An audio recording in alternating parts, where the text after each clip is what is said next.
In this video, we're going to talk about the difference between absolute maxes and mins and local maxes and mins. So if we're taking a look at a graph like this one, the absolute maximum value is going to be the largest y value over the entire domain. So that would occur at this point here. This point would be considered the absolute maximum on the graph. Some people also refer to this as the global maximum. Those words, absolute and global, are interchangeable. So we say it's the absolute max because it is the largest y value over the entire domain. So where it occurs, we can say it occurs here at, we call this point C.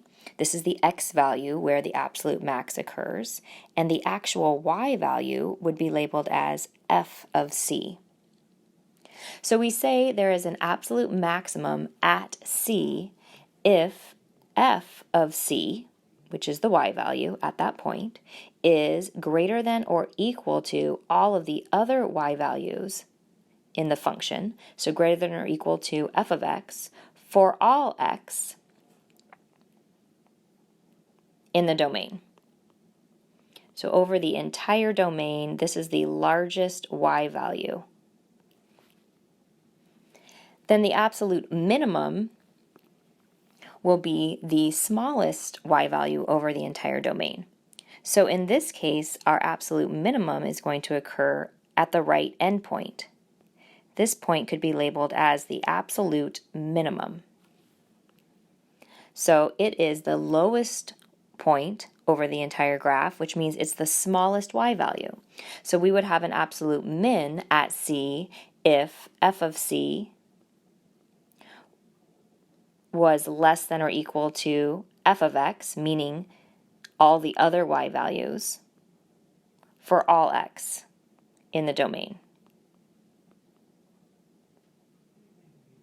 So these are the absolute maximum and minimums for this particular graph. Now, local maxes are also going to be high points on the graph. So for example, we have a high point on the graph here. This point could be labeled as a local max.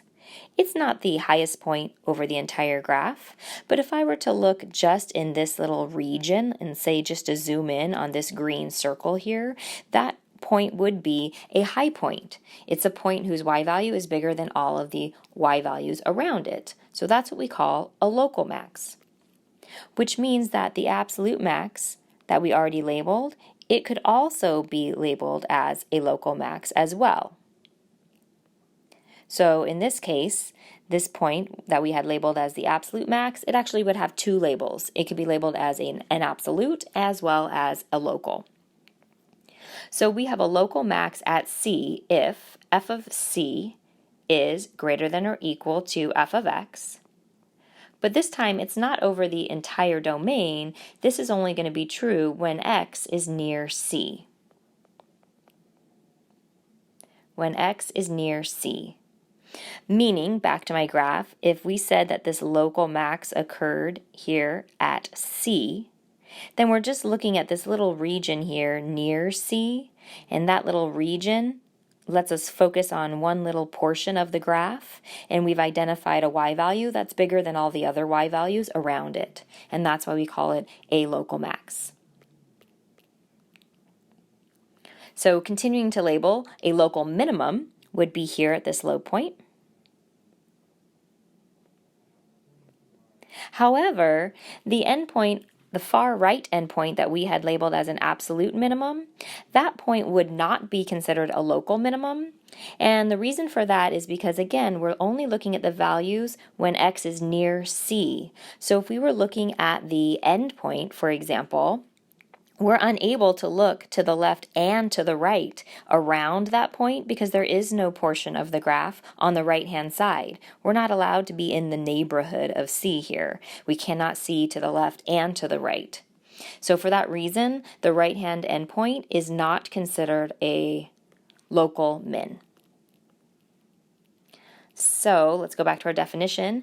The local minimum at C will occur if f of C is less than or equal to f of x, again when x is near c. So it can be a little bit confusing sometimes regarding the endpoints. So that's what the note here is for. When we're considering absolutes, absolute maxes and absolute mins, those can occur at endpoints, but the locals cannot. So for your note, we want to say that absolute maxes / mins can occur at endpoints. However, local maxes and mins cannot occur at endpoints. Now let's look at one example where we can identify the difference between absolute maxes and mins and then local maxes and mins. So let's state the location and the type of extreme value at each x value shown on the graph. So an extreme value is just asking you for those maximums and those minimums. That's another word for maxes and mins will be extremes, the extrema of the graph or the extreme values. So let's just go one x value at a time. Let's start with A. So here at A is the left-hand endpoint of the graph. It is not the absolute highest point on the graph over the entire domain. So this would not be considered an absolute max, and because it's an endpoint, remember, it cannot be considered a local max either. So point A would be considered nothing. So now let's look at point B. So point B, notice this is a low point. The y value here is smaller than the y values around it. However, it is not the absolute lowest point on the graph. The absolute lowest point occurs at R. So for point B, we would label that as just a local minimum. Whereas R is going to be considered the absolute minimum on the graph. But remember, R is going to have two names because it would also be considered a local min as well. So point B is a local min, but point R is an absolute min as well as a local minimum.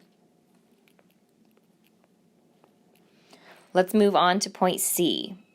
Point C, the y value is larger than the y values around it, so that is going to be a local max.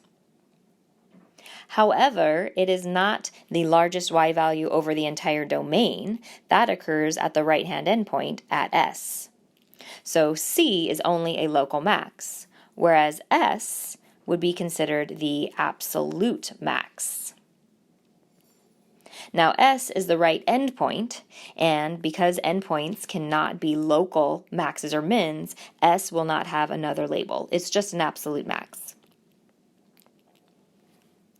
And the only one we haven't considered so far, it looks like, is D. And if you look at D, the y value here isn't bigger than the y values around it, nor is it smaller, so D would not be a maximum or a minimum either.